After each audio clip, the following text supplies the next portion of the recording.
Miss Trevino. Nice to meet you. Nice How are you doing? Miss Trevino. I'm Marie's mother. Hi. Pleased to meet you. I'm glad you're able to make it today. Yes, of course. I'm glad to be here too because I wanted to know information about Marie's test scores. Yes. We just got the scores in. Marie was given the Iowa Test of Basic Skills in January of 2009. This test was an achievement test, so meaning that Maria was tested on skills and knowledge that has been taught to her already, which is applied with state standards. This test covers much grade level content knowledge ranging from reading, language, math, social studies, and science. So will this test show her intelligence level at all? Well, actually, no. This test strictly covers only material that was taught in class, and even though she may score high in certain areas, this may only reflect specific areas in which she does well. Let me show you what the profile of the test scores look like. Marie's test scores are actually compared to the scores of what is called a norm group.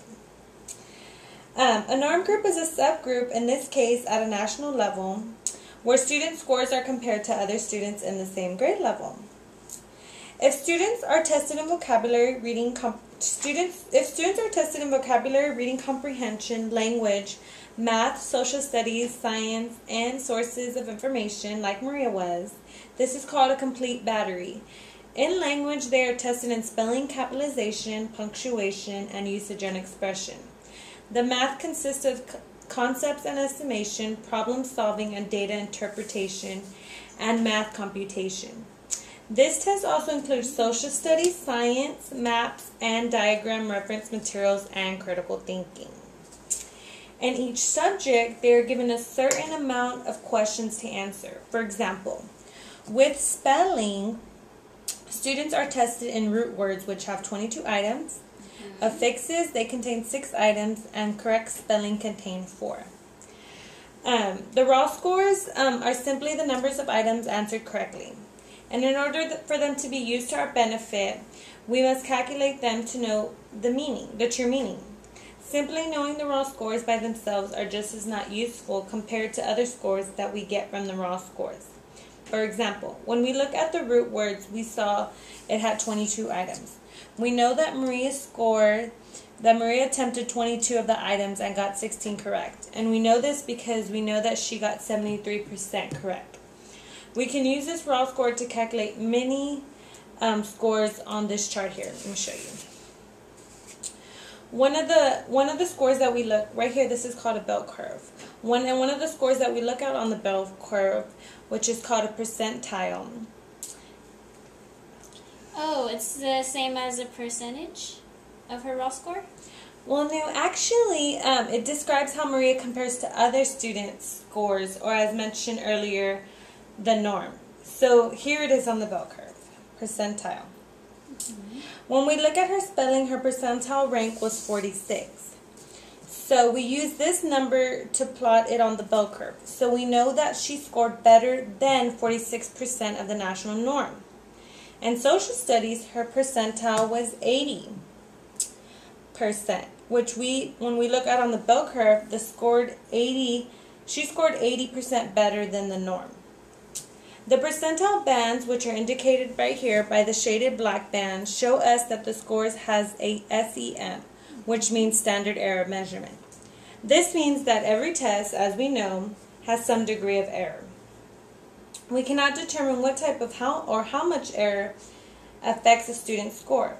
So we estimate the possible amount of error according to the consistency, stability, dependability of the scores. In this case, we use an SEM of 4. So with spelling, the percentile rank was 46, but the band, it'll show 42 through 50. Another score on the bell curve is called a Standarized. The single digit numbers at the bottom, right here. A Standarized of 1 to 3 means below average. 4 to 6, right here, is the average. And then 7 to 9 is above average. Okay? So in the spelling, we would have a Standarized of 5, which means average. For usage and expression, her Standarized is 7. So that is above average. Did any of her scores fall below average according to the Standarized? Actually, if we look here, she actually stayed above average or above average in all areas that were tested. But although it is easy to identify where a student may stand, the numbers often are too broad that just by looking at the standard we cannot identify precisely where a student stands compared to percentiles. Okay, another type of score we use is called a scaled score. This score lets us know the growth score and shows year-to-year progress of the student of different levels of the same test. In this particular test, the scale increases the number used as students go on to higher grade levels. This makes it easier to see exactly how students are progressing throughout the years. These scores allow us to graph their performance every year. On the left side, we see the scaled scores under double S right here, SS. For spelling, the scaled score was 192, and because she is in 4th grade, the score of 200 is used to indicate the medium of performance for 4th grade. This means that she was slightly below the medium number in spelling. However, in usage and expression, her scaled score was 235, which means she scored higher than the medium number. The NCE is yet another score that is kind of similar to the percentile rank. However, it is a standard score that is used for research. While percentiles are not, it is found above the Standarized right here, and you can see how some of the scores are the same as percentiles, but are also different. For example, NCE of 90 and percentile 97. Her NCE for spelling is 65 because her percentile rank was 75. This here is what we call criterion reference information, which tells teachers how they performed on these traits that were tested. We use this to help us gather what areas the student has mastered or not yet mastered, and how to create further instruction for them. Go ahead and look down the list of items that Maria was tested on right here. And if you see there are any that you don't understand, so I'm going to give you a couple minutes just to look through this and see if there's anything that might be confusing to you. Okay.